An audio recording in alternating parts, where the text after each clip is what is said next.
The morning sun cast long shadows through the crystalline corridors of the Galactic Academy, its light refracting through walls that had stood for 3,000 years. Students from dozens of species hurried to their first classes, their various forms creating a living tapestry of the known galaxy's diversity. Among them walked Maya Chen, her small human frame barely reaching the shoulders of her towering classmates. At 17 standard years, Maya represented everything the galaxy found amusing about humans. She stood just over 5 feet tall, her black hair tied in a simple ponytail, wearing the standard academy uniform that seemed to dwarf her slight build.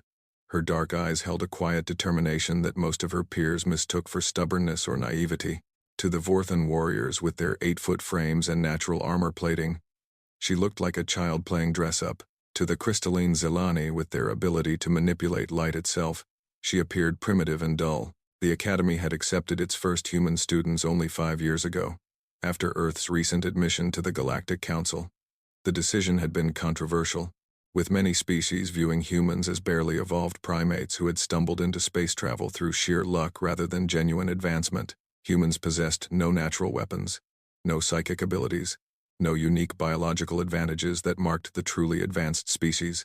They were, in the words of Chancellor Vexhai of the Drakmori Empire, a curiosity at best, a liability at worst. Maya had earned her place through academic excellence alone, scoring in the top percentile on every entrance examination despite having no augmentations, no genetic modifications, and no species-specific advantages. Her acceptance letter had arrived with a note suggesting she consider the more appropriate, human-only institutions being established in the Sol system.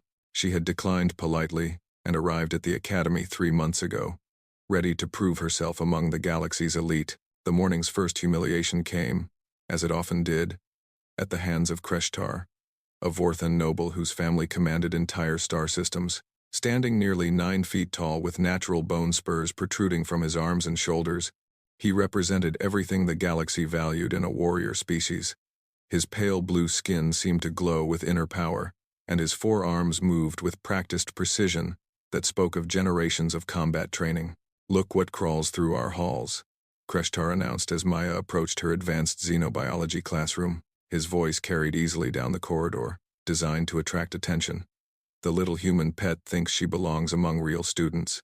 A crowd began to gather, as crowds always did when Kreshtar decided to provide entertainment. Students paused their conversations, some floating in mid-air, others adhering to the walls with natural climbing abilities that humans simply lacked. Maya kept walking, her expression unchanged, though her knuckles whitened slightly as she gripped her datapad. "I heard humans can't even survive in a Class 7 atmosphere without artificial assistance," added Silara, a Zelani whose crystalline form sparkled with malicious amusement. Her voice chimed like broken glass as she spoke. How did something so weak even survive its home planet long enough to discover space travel? "Maybe they breed like vermin," suggested another voice from the crowd. "Quantity over quality, as they say." Maya reached the classroom door, but Kreshtar's massive frame blocked her path. One of his forearms shot out, not quite touching her but making it clear she wouldn't pass without his permission. His amber eyes studied her with the lazy interest of a predator examining potential prey. "Tell me, little human," he said, his voice dropping to what he probably thought was a menacing whisper. "What exactly do you hope to accomplish here? You have no natural weapons, no psychic abilities, no enhanced physiology. You can't even breathe our air without assistance. What possible contribution could your species make to galactic civilization?" The crowd pressed closer, sensing blood in the water. Maya could feel dozens of eyes upon her, representing species that had conquered stars while humans were still learning to make fire. She knew that whatever she said would be dissected and analyzed, used as evidence of human inferiority or perhaps, if she was very careful, dismissed as an anomaly. "I'm here to learn," she said simply, her voice steady despite the racing of her heart. "Same as everyone else." The crowd erupted in laughter. It was a sound that might have been musical in other circumstances, but here it felt like the breaking of something precious. Kreshtar's grin revealed teeth that could tear through steel plating. "To learn," he repeated. "Little human, we've been studying the cosmos while your species was painting pictures on cave walls. What could you possibly learn that would matter to anyone?" "Perhaps she's studying how to be a better pet," Silara chimed in.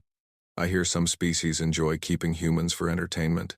Maya felt heat rise in her cheeks, but she kept her expression neutral.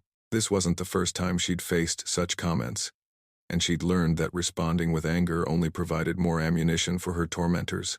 Instead, she tried to step around Kreshtar, only to find another massive arm blocking her path. "I don't think you answered my question properly," Kreshtar said.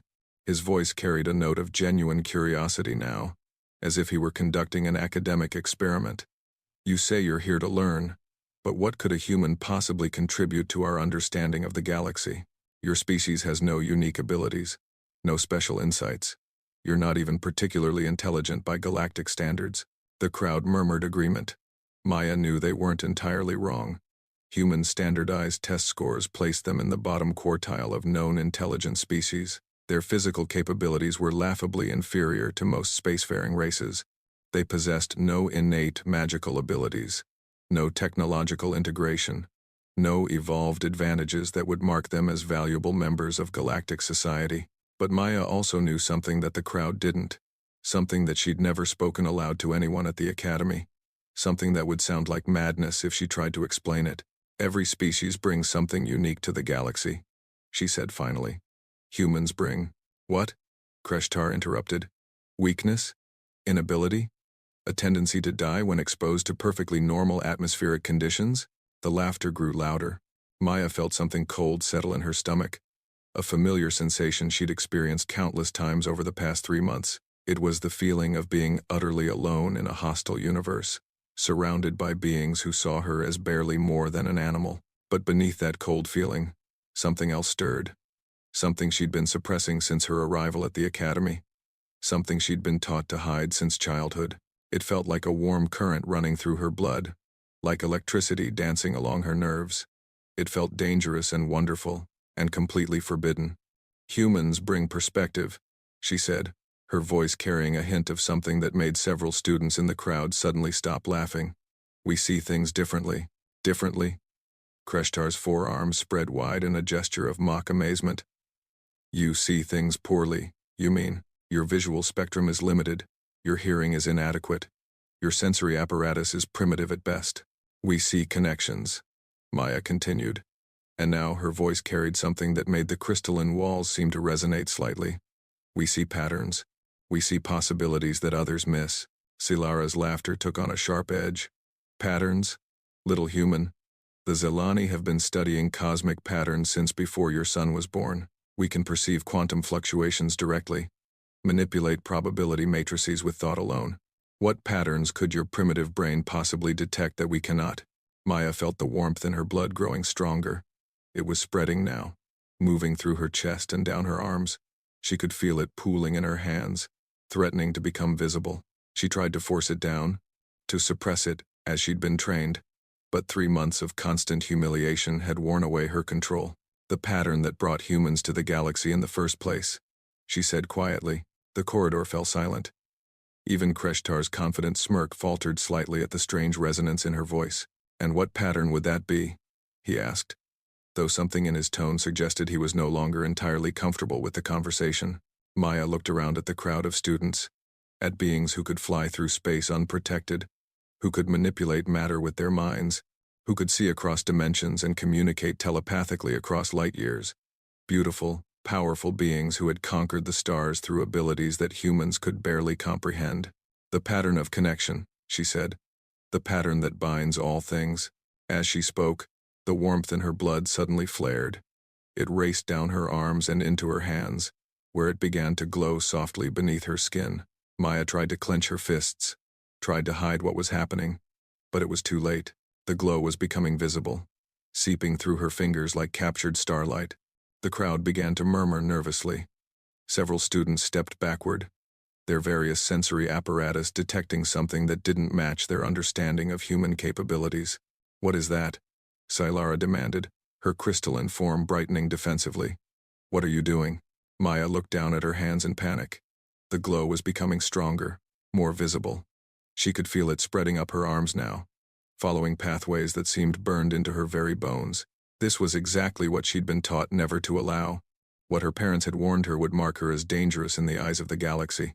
"I'm not doing anything," she said, but her voice cracked with the lie. Kreshtar's forearms dropped to his sides, his natural weapons emerging instinctively. "That's not normal human physiology," he stated. "What are you?" Before Maya could answer, the glow beneath her skin suddenly intensified.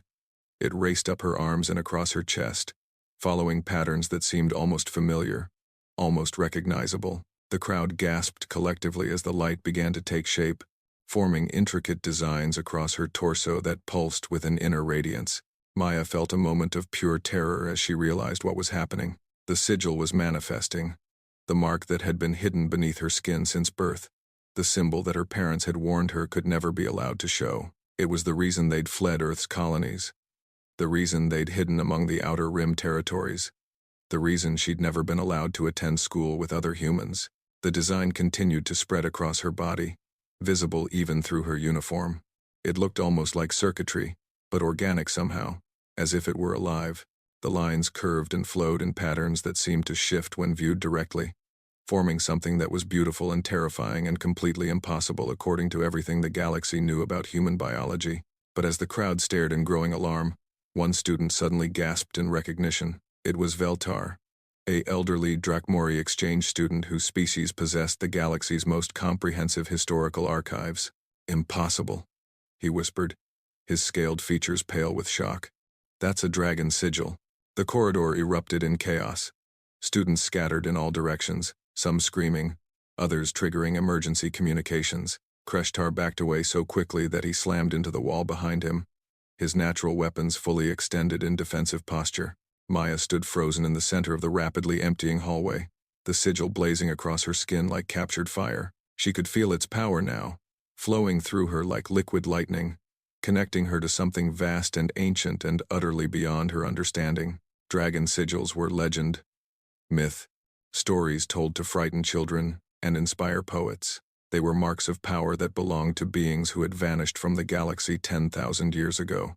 Creatures so powerful that their very existence had become the foundation for every major religion in known space.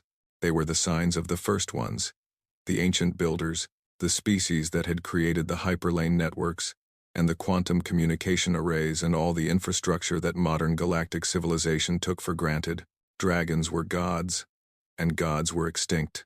But the sigil burning across Maya's skin told a different story entirely.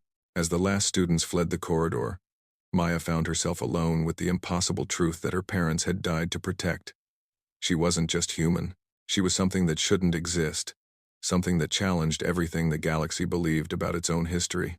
The warm feeling in her blood was spreading now, connecting her to pathways of power that stretched across the galaxy itself. She could feel the hyperlanes humming in response to her presence, could sense the quantum networks that bound civilization together. It was overwhelming and terrifying and absolutely forbidden. But as she stood there in the empty hallway, watching the sigil pulse with ancient light, Maya finally understood why humans had really been allowed into galactic society. It wasn't because they'd proven themselves worthy.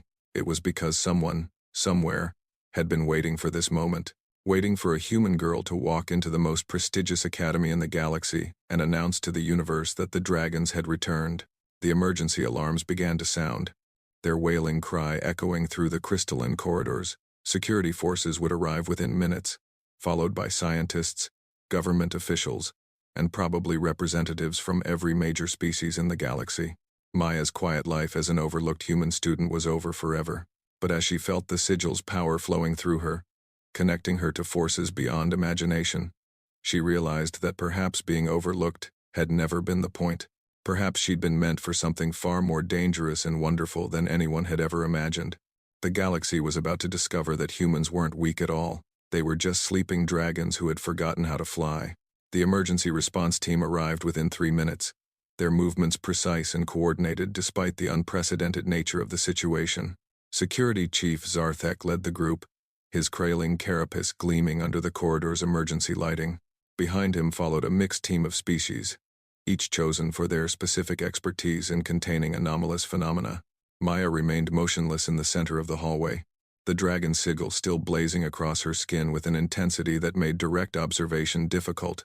The ancient markings pulsed with a rhythm that seemed to match the quantum fluctuations of the hyperlane network itself.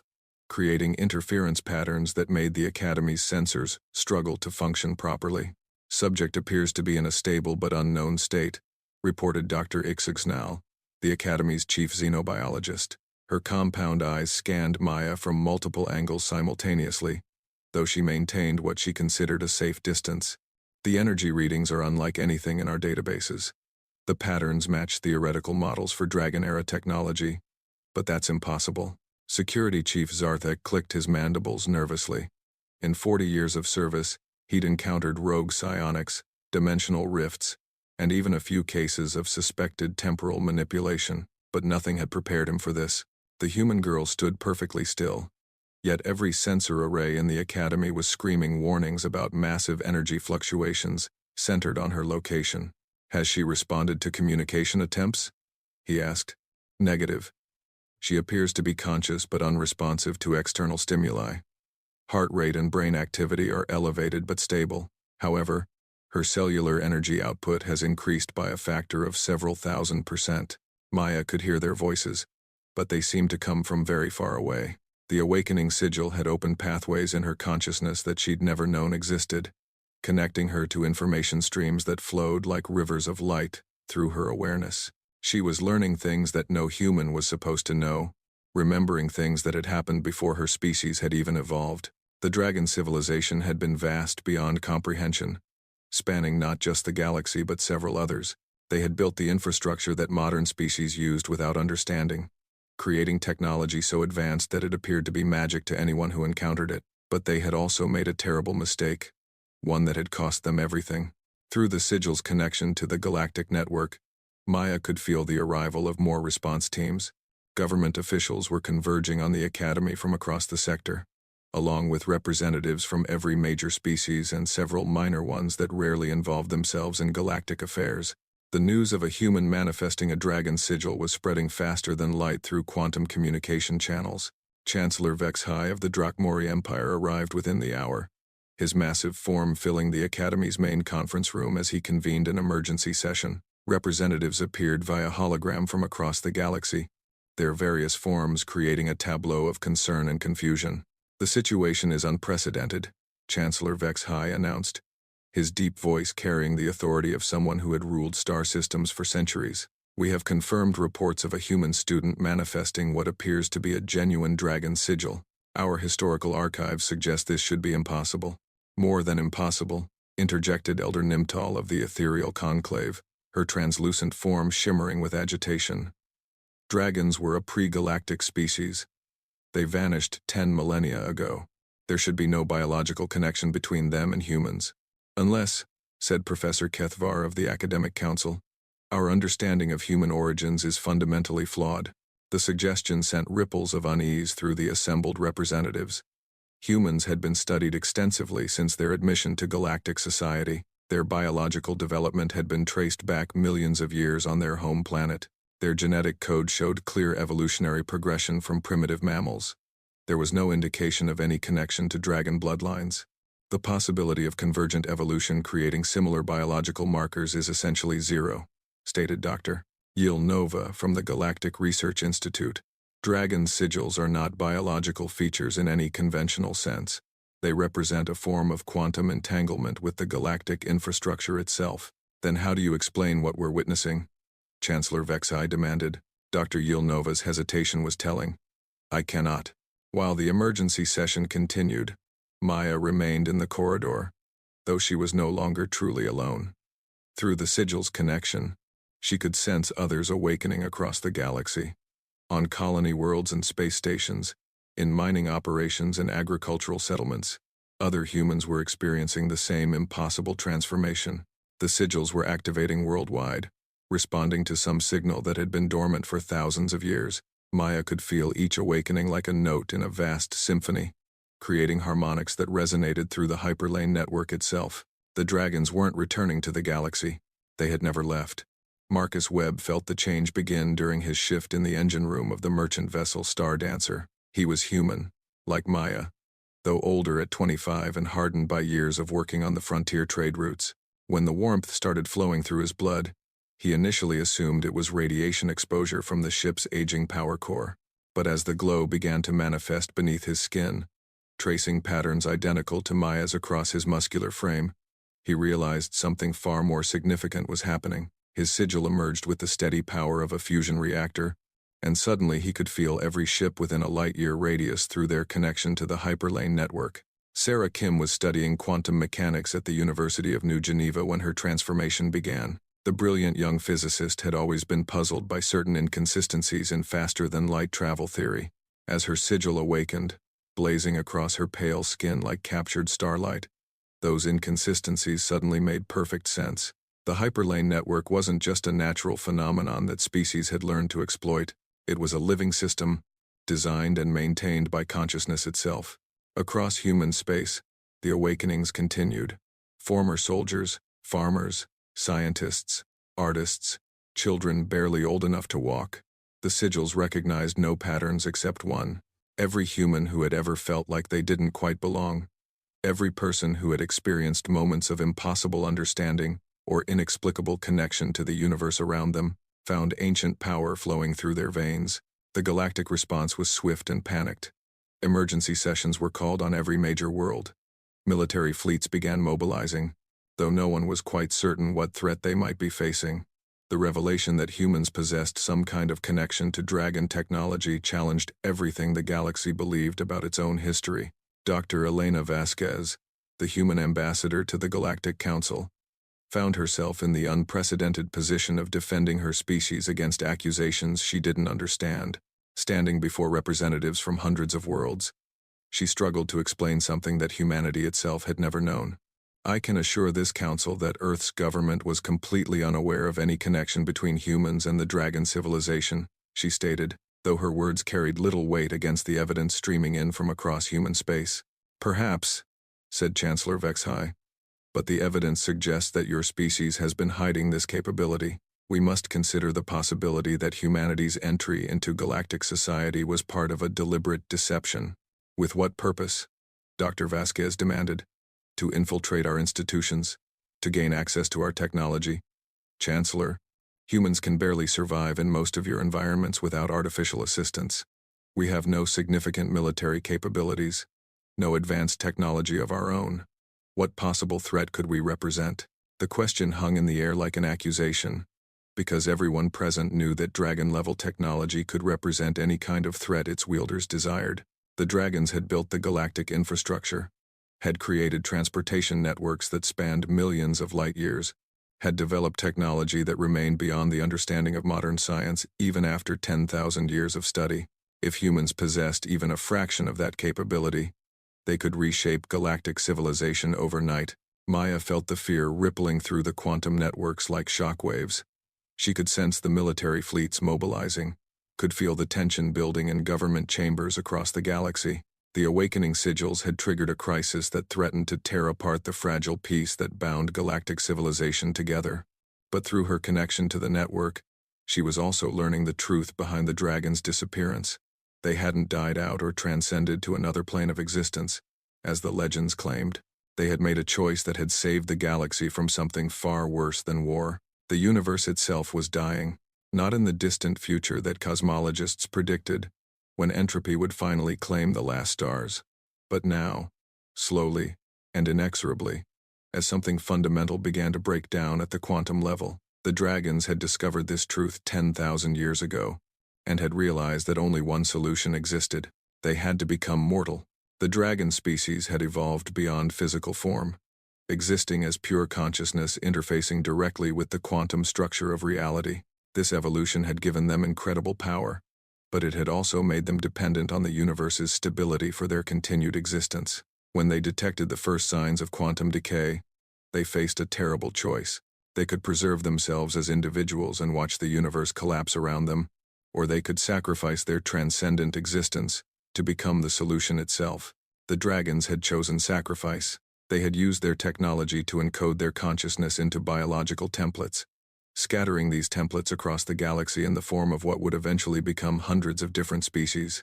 Each race carried fragments of dragon knowledge and capability, but in forms so diluted and specialized that no single species could recreate dragon-level power.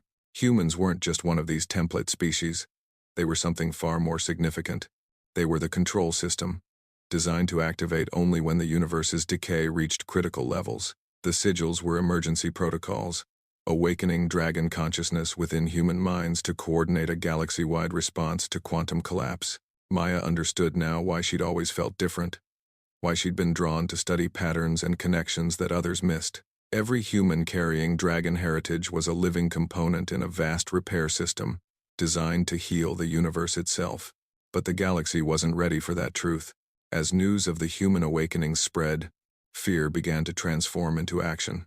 Several species withdrew their ambassadors from human space, while others began mobilizing forces under the pretense of monitoring the situation.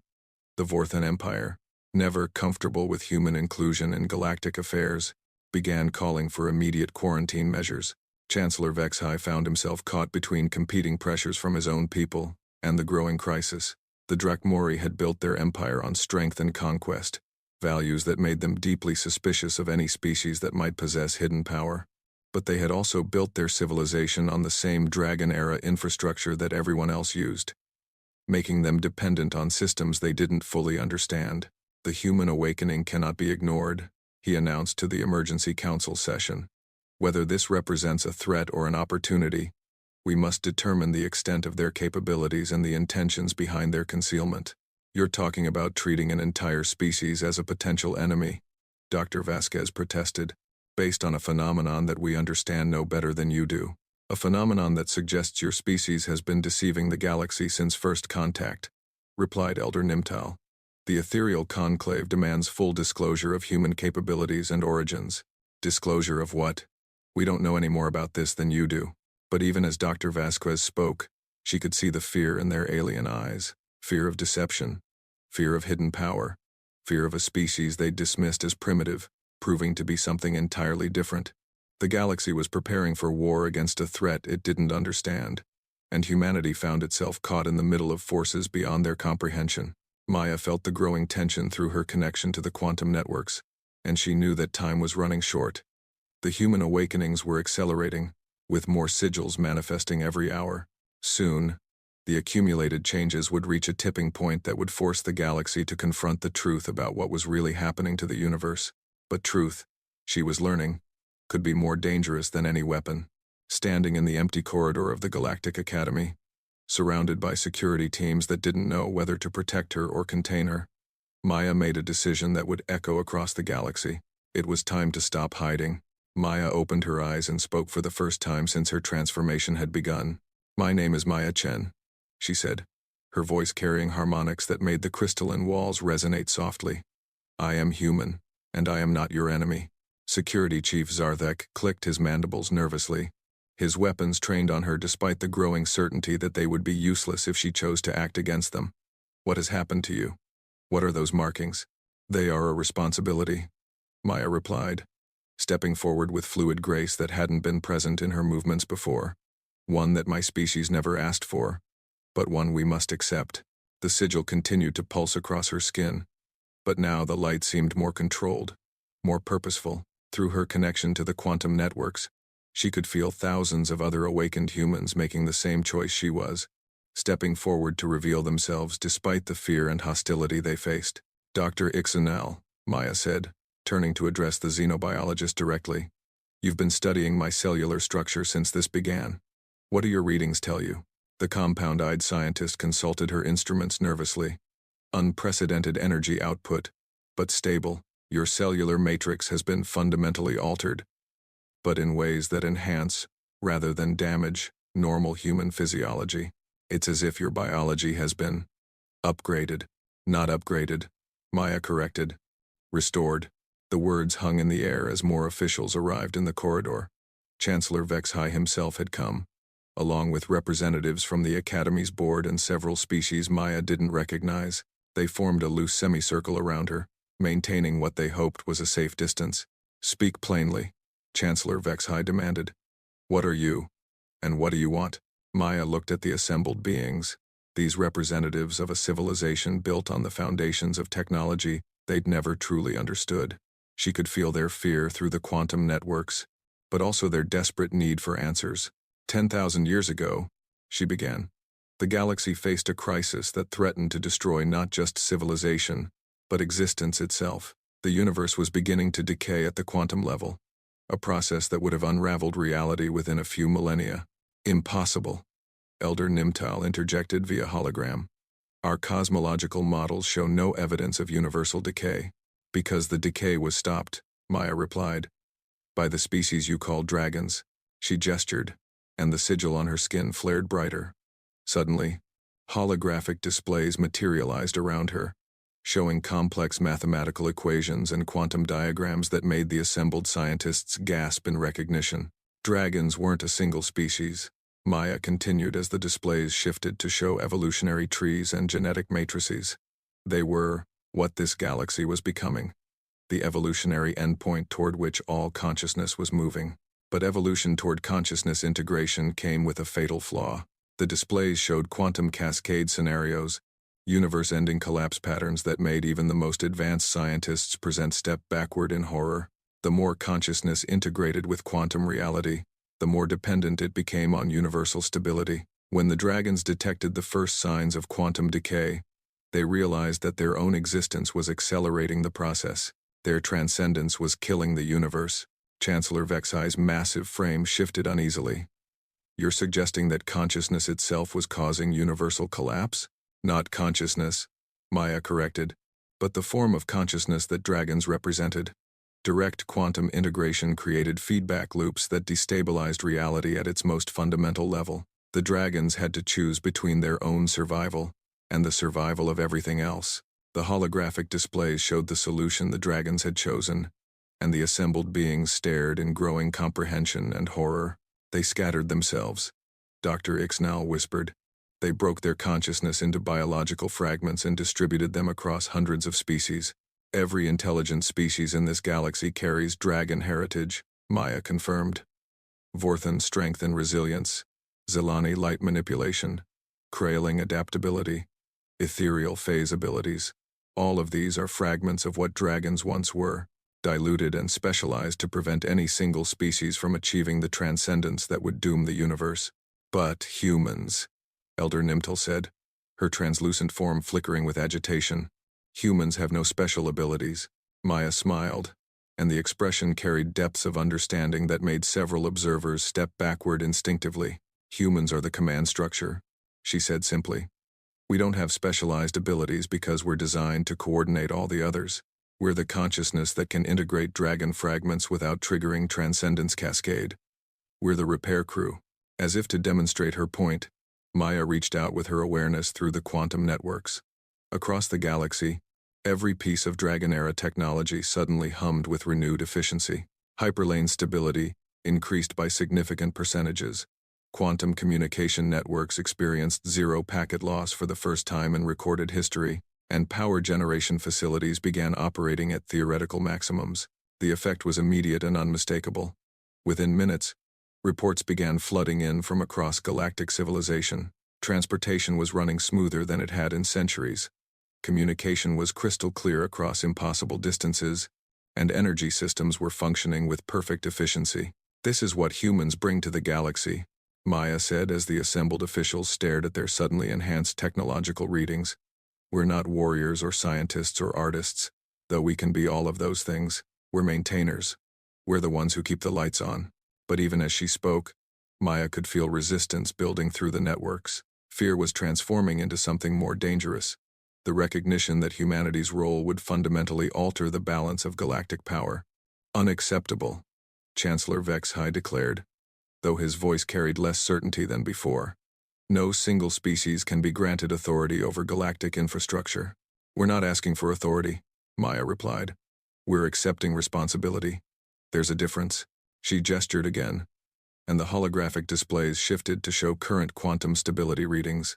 The assembled beings stared in growing alarm at the data streams flowing past their eyes. The universe is still dying, Maya said quietly. The dragon solution bought us time, but it wasn't permanent. Quantum decay is accelerating again, and we're approaching the point where even dragon technology won't be sufficient to maintain stability. The displays showed projections that made even the most optimistic observers fall silent. Universal collapse within 50 standard years. possibly less if current trends continued. The awakening sigils aren't just about maintaining existing systems, Maya continued. They're about preparing for the next phase. Dragons scattered themselves to save the universe, but they also left instructions for what to do when the temporary solution began to fail. And what does that involve? Dr. Ixnal asked, though her tone suggested she dreaded the answer. Integration, Maya said simply. Not the transcendent integration that doomed the dragons, but conscious cooperation between all the fragment species. Humans coordinate, but we can't do the actual work alone. We need Vorthan strength to stabilize quantum matrices, Zilani light manipulation to redirect energy flows, Krayling adaptability to interface with degraded systems, ethereal phase abilities to access quantum substrates directly. The implications of her words sent ripples of unease through the assembled representatives. Maya was describing a level of cooperation that had never existed in galactic history, requiring species to work together in ways that challenged their most fundamental assumptions about sovereignty and independence. You're talking about species integration on a scale that would fundamentally alter galactic civilization, Elder Nimtal observed. Yes, Maya agreed. Because the alternative is universal extinction within our lifetimes. The corridor fell silent except for the soft humming of enhanced systems that seemed to underscore Maya's words. Through the quantum networks, she could feel the debate raging across the galaxy as the implications of the human awakening became clear to government leaders and scientists. But she could also feel something else. Other awakened humans making contact with their local communities, beginning the slow process of explaining humanity's true role in galactic civilization. The fear and hostility were real, but so was the growing recognition that the alternative to cooperation was extinction. Marcus Webb stood before the crew of the Star Dancer, his sigil blazing as he interfaced directly with their ship systems. Around him, the multicultural crew watched in amazement as their aging vessel suddenly performed like a craft fresh from the shipyards. I know this is frightening, he told them, his voice carrying the same harmonic resonance as Maya's. But I'm still the same person who's been working these engine rooms for 5 years. The only difference is that now I can help keep us all alive. Sarah Kim faced a more hostile audience at the University of New Geneva, where faculty members demanded explanations she was only beginning to understand herself. But as she demonstrated her ability to solve quantum equations that had puzzled physicists for centuries, skepticism began to transform into cautious curiosity. Across human space, the awakened were making the same choice Maya had made: to step forward, to explain, to offer cooperation despite the fear they faced. It wasn't easy, and it wasn't safe, but it was necessary, because through their connection to the quantum networks, they could all feel the universe continuing its slow descent toward chaos. Back at the academy, Maya felt the weight of galactic attention focusing on her as news of her revelation spread through official channels. She knew that the next few hours would determine whether humanity would be accepted as partners in universal salvation or declared enemies of galactic security. But she also knew that the choice wasn't really up to the political leaders debating in emergency sessions across the galaxy. The universe itself was approaching a crisis point that would force cooperation regardless of political preferences. Chancellor Vexhai, she said, addressing the massive Drakmori directly. I understand your concerns about human deception and hidden capabilities, but I need you to understand something fundamental about our situation.